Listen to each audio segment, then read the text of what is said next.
So we're looking at a compound inequality here, and this is another problem where I want to talk about two different approaches to the same problem.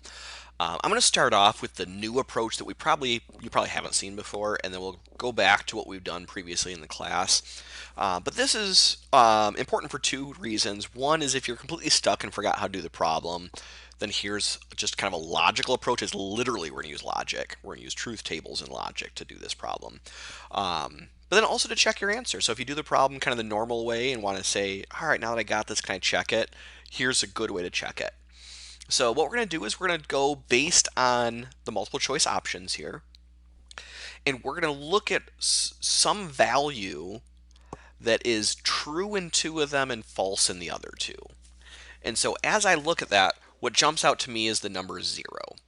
So if I look at 0, 0 is not in A or D, but it is in B and C as far as the shaded values. So we're going to start there. We're going to start at x equals 0. And we're going to say if I plug in x equals 0, let's see what happens with this compound inequality. So if I plug in x equals 0, I'm going to get negative 3 is bigger than 5 in the first inequality. Then we have our word or. And I'm going to have negative 4 is less than 0 in the second inequality. Again, we're just plugging 0 in for x's, so I skipped a little bit of work because plugging 0 in is so easy. Now, is negative 3 really bigger than 5? No, that's a false statement. But we still have this or here. Is negative 4 smaller than 0? Yes. Now, in order for our or statement to be true, we need one of the two things to be true because we're saying either this or that. So the fact that we have a true in the second one tells me that my or is in fact true. What this tells me, the fact that my or is true, is that x equals 0 is a solution. That's what this tells me. So because 0 is supposed to be a solution, both A and D are not part of my answer. Only B or C could be part of my answer. So with that said then, we're going to look and say, all right, well, what is there that's in one and not the other when it comes to B or C? So both of them are shaded all there in the middle, but C is shaded to the right as well. So I think a value that would help differentiate those guys would be x equals 10. So let's plug 10 into the original problem. That's going to give me 2 times 10 minus 3 is bigger than 10 plus 5, or 10 minus 4 is less than 2 times 10. So now let's do our arithmetic. 20 minus 3 is 17. 10 plus 5 is 15. 10 minus 4 is 6. And 2 times 10 is 20. Is 17 bigger than 15? Why, yes, yes it is. Is 6 smaller than 20? Well, yeah, that's true as well.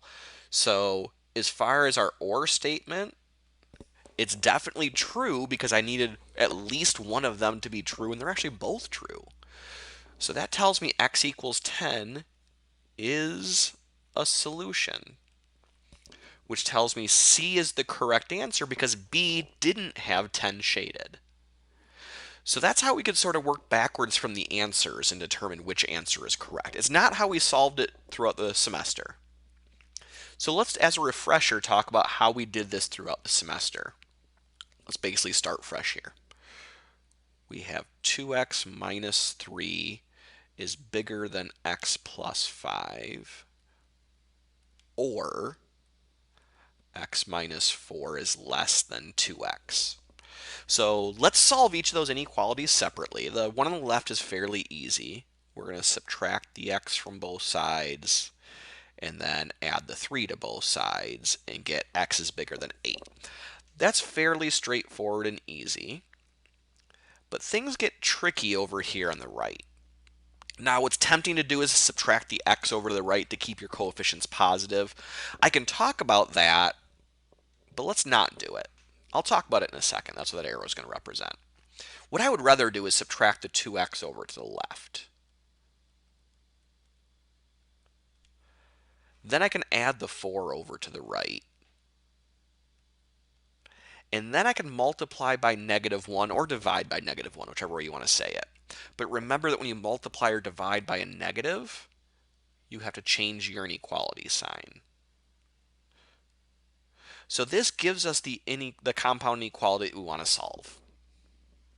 Now, if we would have brought the x over to the right, we could have got to our answer a little bit quicker.